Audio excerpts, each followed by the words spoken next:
Hi, എല്ലാവർക്കും വീണ്ടും foodies കിച്ചണിലേക്ക് സ്വാഗതം കേട്ടോ. ഇന്ന് ഒരു എഗ് ഫ്രൈഡ് റൈസ് എങ്ങനെ ഈസി ആയിട്ട് ഉണ്ടാക്കാമെന്ന് നമുക്ക് നോക്കിയാലോ.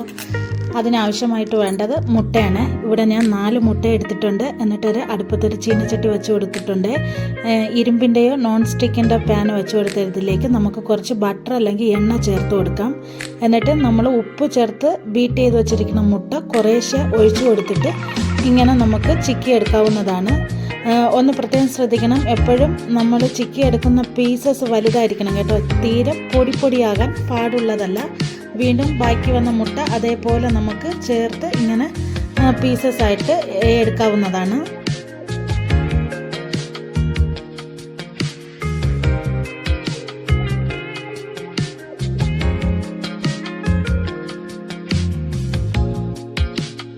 എല്ലാ പീസസും കൂടി ഒന്നിച്ചിട്ട് ചേർത്തിട്ട് നമുക്ക് അതിലേക്ക് കുറച്ച് കുരുമുളക് പൊടിയും കൂടി ചേർത്തിട്ട് നന്നായിട്ടൊന്ന് ഇളക്കിയെടുക്കാവുന്നതാണ് കേട്ടോ.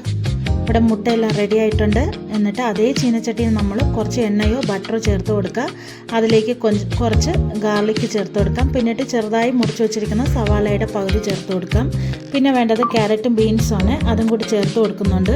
എന്നിട്ട് എല്ലാം കൂടി ഹൈ ഫ്ലെയിമിൽ വെച്ചിട്ട് മാത്രം നമുക്കൊന്ന് വേവിച്ചെടുക്കാവുന്നതാണ്. ഇത് ജസ്റ്റ് ഒരു ഹാഫ് വെന്താൽ മാത്രം മതി കേട്ടോ, ഫുള്ള് വേവണമെന്നില്ല. എല്ലാം ഹൈ ഫ്ലെയിം വെച്ചിട്ട് നമുക്ക് ഏകദേശം ഒരു 3 മിനിറ്റോളം എടുത്ത് നന്നായിട്ട് തന്നെ ഇളക്കി കൊടുക്കുന്നുണ്ട്. എന്നിട്ട് അതിലേക്ക് ആവശ്യമായ ഉപ്പും കുരുമുളക് പൊടിയും കൂടി വീണ്ടും ചേർത്ത് കൊടുക്കുന്നുണ്ട് കേട്ടോ. ഇവിടെ റെഡി ആയിട്ടുണ്ട്. ഞാൻ ഇതിൽ ഇത്തിരി മുളക് പൊടി ചേർത്ത് കൊടുക്കുന്നുണ്ട്. എന്താണെന്ന് വെച്ചാൽ ഇത് കുറച്ച് കളറിന് വേണ്ടിയിട്ടാണ്. പിന്നെ നമ്മൾ കുക്ക് ചെയ്ത് വെച്ചിരിക്കുന്ന റൈസ് കൂടി ചേർത്ത് ഇളക്കി കൊടുക്കുന്നുണ്ട്. ഇവിടെ ഞാൻ എടുത്തിരിക്കുന്നത് തലേന്ന് അധികം വന്ന ചോറാണ് കേട്ടോ. ഇങ്ങനെ അധികം വരുന്ന ചോറ് നമുക്ക് ഈ രീതിയിൽ ഉണ്ടാക്കി എടുക്കാവുന്നതാണ്. പിന്നെ കുട്ടികൾക്ക് ലഞ്ച് ബോക്സിലൊക്കെ ഇങ്ങനെ ഉണ്ടാക്കി കൊടുക്കാവുന്നതാണ് കേട്ടോ. പിന്നെ ഇതിലേക്ക് കുറച്ച് ഉപ്പ് കൂടി ചേർത്ത് കൊടുക്കുന്നുണ്ട് കേട്ടോ. എന്നിട്ട് എല്ലാം കൂടി നമുക്കൊരു 1 മിനിറ്റ് മതി. 1 മിനിറ്റോളം നമുക്കൊന്ന് ഇളക്കി ചൂടാക്കി എടുക്കാവുന്നതാണ്. ലാസ്റ്റ് ഒരു 2 സ്പൂൺ വിനീഗറും 1 സ്പൂൺ സോയാ സോസ് കൂടി ചേർത്ത് ഇളക്കുന്നുണ്ട്. സോയാ സോസ് ഇഷ്ടമില്ലാത്തവരാണെങ്കിൽ ഇത് സ്കിപ്പ് ചെയ്യാവുന്നതാണ്. എന്നിട്ട് എല്ലാം കൂടി നന്നായിട്ട് ഇളക്കുക. എന്നിട്ട് നമ്മൾ മാറ്റി വച്ചിരിക്കുന്ന മുട്ട കൂടി ചേർത്ത് കൊടുക്കുന്നുണ്ട്. അതും കൂടി ഇട്ട് നന്നായിട്ടൊന്ന് ഇളക്കി കൊടുക്കണം.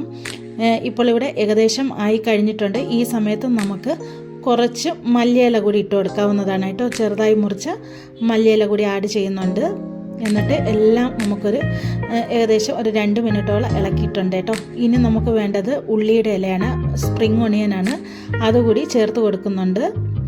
സ്പ്രിംഗ് ഒണിയൻ ഇല്ലാത്തവർക്ക് ഇത് സ്കിപ്പ് ചെയ്യാവുന്നതാണ് കേട്ടോ. അങ്ങനെ സ്വാദിഷ്ടമായ നമ്മുടെ എഗ് ഫ്രൈഡ് റൈസ് റെഡി ആയിട്ടുണ്ട്. പിന്നെ നമ്മൾ ഫാസ്റ്റ് ഫുഡ് ഉണ്ടാക്കുന്ന സമയത്ത് എപ്പോഴും ഫ്ലെയിം ഹൈയിൽ വെച്ചിട്ട് വേണം ഉണ്ടാക്കാനായിട്ട്. സത്യം പറഞ്ഞാൽ ഇത് നല്ല അടിപൊളി ടേസ്റ്റാണ്. എല്ലാവരും ഉണ്ടാക്കി ട്രൈ ചെയ്യണം.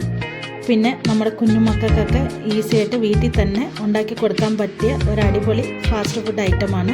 ഇതിൽ അജിനോമോട്ടോ ഒന്നും ചേർക്കുന്നില്ലല്ലോ. അപ്പോൾ നല്ല ഹെൽത്തി ആയിട്ടുള്ള ഒരു ഫുഡാണ്. അപ്പോൾ നമുക്ക് വീണ്ടും അടുത്തൊരു വീഡിയോ ആയിട്ട് കാണാം. ബൈ.